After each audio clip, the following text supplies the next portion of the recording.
Hi friends, welcome to முரியா tech. இந்த video நம்ம என்ன பார்க்க போறோம் பார்த்தீங்கன்னா, நீங்க ஒரு வீடியோ எடிட் பண்ணீங்கன்னா உங்களுக்கு பல விதமான கிளிப்ஸ் வச்சிருப்பீங்க. அதாவது கட் பண்ணி வச்சிருப்பீங்க.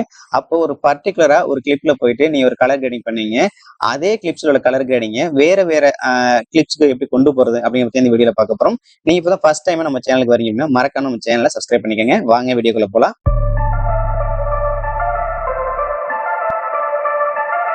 இந்த வீடியோல பாத்தீங்கன்னா 7 விதமான கிளிப்ஸ் நான் கட் பண்ணி வச்சிருக்கேன். சோ இப்போ நான் ப்ளே பண்றேன் பாருங்க. எல்லாமே பாத்தீங்கன்னா ஒரே மாதிரியான கலர்ல தான் பாத்தீங்கன்னா உங்களுக்கு வந்துட்டு ரன்னிங் ஆயிட்டு இருக்கு.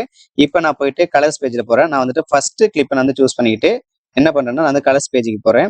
இதுல போயிட்டு இதோட பிரைட்னஸ் ஏத்துறேன். அதாவது பாத்தீங்கன்னா இங்க ஃபர்ஸ்ட் கிளிப் இருக்கு பாருங்க. அதை சூஸ் பண்ணிக்கிறேன். இங்க பாருங்க ஃபர்ஸ்ட் கிளிப். இதுல போயிட்டு இதோட பிரைட்னஸ் நான் சேஞ்ச் பண்றேன்.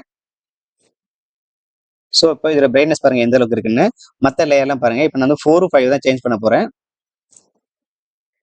இப்போ ஃபோர்த் லேயர் பார்த்தோம் அப்படின்னா உங்களுக்கு ஃபோர்த் கிளிப் பார்த்தோன்னா உங்களுக்கு நல்ல ஒரு டார்க்கா இருக்கு.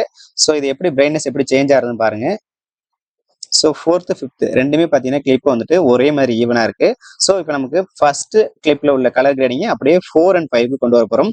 நான் என்ன பண்ணேன்னா கண்ட்ரோல ப்ரெஸ் பண்ணிக்கிட்டு 4 5 ரெண்டுமே நான் செலக்ட் பண்ணிக்கிறேன். இப்போ நான் என்ன பண்றேன் அப்படின்னா ஃபர்ஸ்ட் கிளிப் இருக்கு பாத்தீங்களா, இதுல போயிட்டு எந்த விதமான மவுஸ்ல இருந்துட்டு ரைட்டு லெஃப்ட் கிளிக் இது ரெண்டுமே நீங்க டச் பண்ணக்கூடாது. உங்க மவுஸ்ல உள்ள ஸ்கோரல் பட்டன் இருக்கு பாத்தீங்களா, அதை டபுள் டச் பண்ணுங்க. அதை டபுள் டச் பண்ணி அப்படின்னா ஆட்டோமேட்டிக்கா ஃபர்ஸ்ட் கிளிப்ல உள்ள கலர் கிரேடிங் அப்படியே ஃபோர்த் ஃபிஃப்த்துக்கு மாறிடும். பாருங்க, டபுள் கிளிக் பண்றேன். ஸோ இப்போ ஃபோர்த் ஃபிஃப்த் இது ரெண்டுமே பாத்தீங்கன்னா தெரியும். ஆட்டோமேட்டிக்கா ஃபர்ஸ்ட் லேயர்ல கலர் கிரேடிங் அப்படியே வந்துட்டு நான் ஃபர்ஸ்ட் டைம் ப்ளே பண்ற பாருங்க. ஃபோர்த்து இது ஃபிஃப்த் கிளிப்பு. ஸோ ஆட்டோமேட்டிக்கா பார்த்தோன்னா ஃபர்ஸ்ட் லேயர்ல உள்ளது அப்படியே பார்த்தோன்னா நமக்கு இங்கே சேஞ்சஸ் ஆயிட்டு. ஸோ இதே மாதிரி உங்க வீடியோக்கு நீங்க எடிட் பண்ணிக்கலாம். இந்த வீடியோ பிடிச்சதுனா லைக் பண்ணுங்க. மறக்காம நம்ம முரியா டெக் சேனலை சப்ஸ்கிரைப் பண்ணிக்கோங்க.